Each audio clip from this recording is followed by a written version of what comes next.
Today, the Tampa Bay Lightning are widely seen as one of the best organizations in the NHL. They've won 3 Stanley Cups in the past 20 years and have consistently had some of the league's top talent and some of the best results in that period of time. But did you know that they were once owned by the Japanese mafia, or that they were close to never even becoming a franchise in the first place?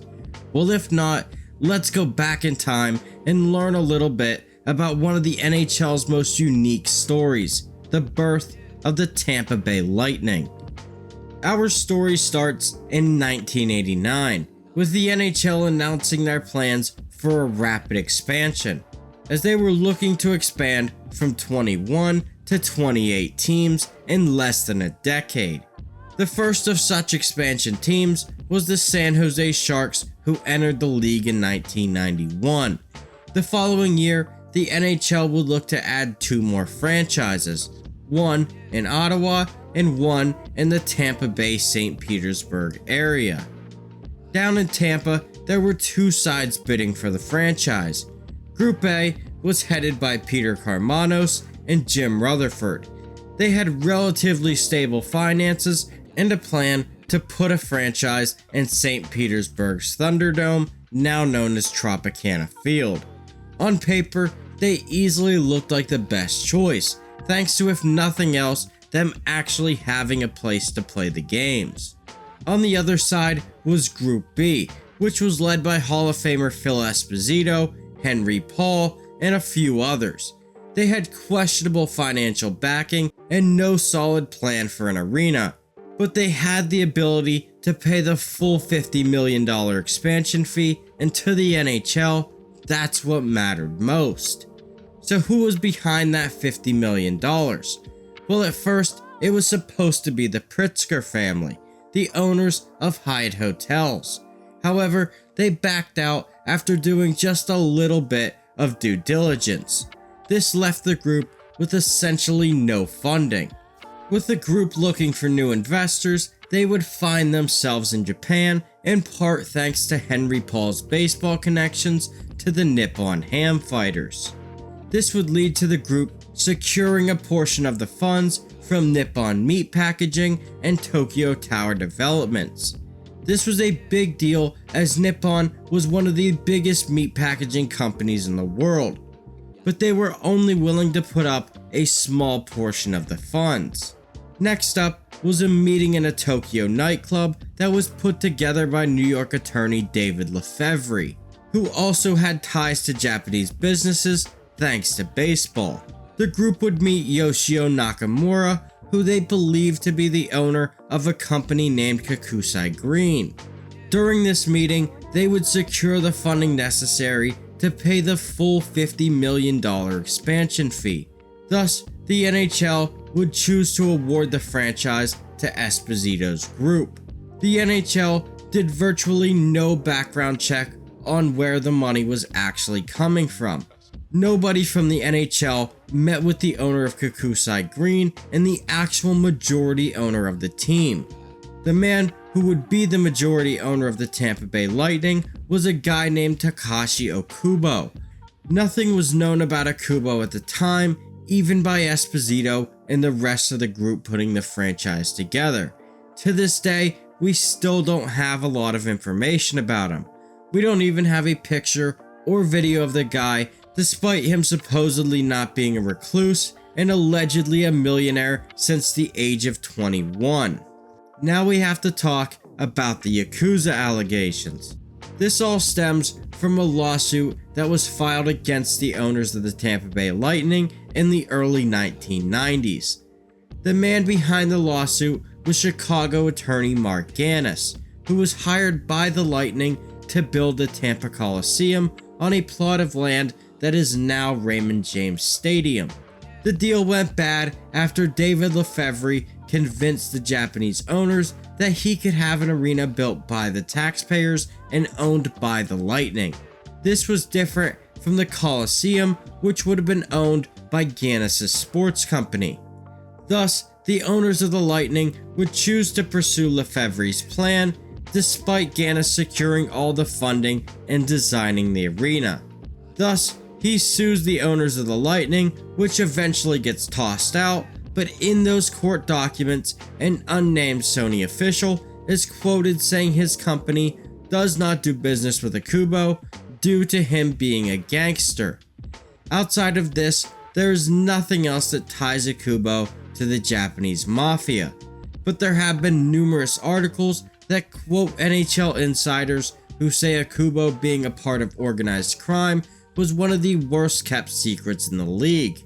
While we don't know for sure whether the Lightning were owned by a Japanese gangster or not, we do know that Japanese gangsters were always involving themselves in legitimate businesses, including sports. And due to the way that it's talked about today, it seems highly likely that Akubo was in fact a part of the Yakuza. So with the arena deal now up in smoke, they would set their sights on a new deal, one much more favorable to the team. But they were still desperately searching for a home for the team's inaugural season. Enter Expo Hall at the Florida State Fairgrounds, a building that was mostly used for farm shows and conventions.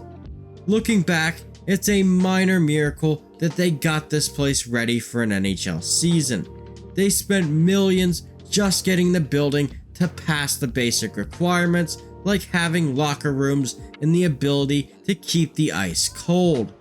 They would end up accomplishing this feat, and finally opening night would come as Tampa packed the tiny Expo Hall with just under 11,000 people to see the franchise's first ever game against the visiting Chicago Blackhawks. The Lightning would shock the Blackhawks, winning 7-4, with Chris Kontos recording the first hat trick in franchise history in a night that Lightning fans will never forget. The success wouldn't last long, as they would quickly fall off, finishing the season last in their division and near the bottom of the league. Though they outperformed the other two newest franchises in Ottawa and San Jose by quite a big margin. The following season, the team would leave Expo Hall for the Thunderdome. This was a hilariously hypocritical move by the organization, as Esposito had argued just 2 years prior that hockey wouldn't work at the venue. He also hosted a preseason game between the LA Kings and Pittsburgh Penguins in 1990 while he was still in the beginning phases of bringing hockey to the area. The Lightning would go on to see plenty of success in their new home, except for the 94-95 season where they finished with the least amount of points in franchise history. They would have a monster bounce back the following season, finishing with 71 points and making the playoffs for the very first time. However, they would go on to lose in the first round to the Philadelphia Flyers in 6 games. For the 96 season, the team would finally move into their new and permanent home, the Ice Palace. The Lightning were successful in getting the taxpayers to foot the bill for their new arena, and the team still remained there to this day. The team would play well in their first year in their new home, but they quickly started to go downhill shortly after. And by the time 1998 rolled around, most of the team's early stars were gone, and the team was being horribly mismanaged both on the business side and the hockey operations side. When the calendar turned over to 98, the team was in desperate need of help. They were over $100 million in debt, and their Japanese owners were nowhere to be seen. This led to speculation that the team had just become a money laundering front, and they were even investigated multiple times by the IRS, who threatened to take away their tax benefits. While the team was in a free fall financially, their Japanese owners were desperately looking to sell, something they had been trying to do since '96. They would finally find their buyer in 1998 with insurance executive Art Williams, who also owned a Canadian Football League team. He acquired the Lightning for $130 million, which was $100 million short on what the Japanese owners had originally hoped for. Williams would start to get the team's finances in order, starting with getting rid of most of the team's debt.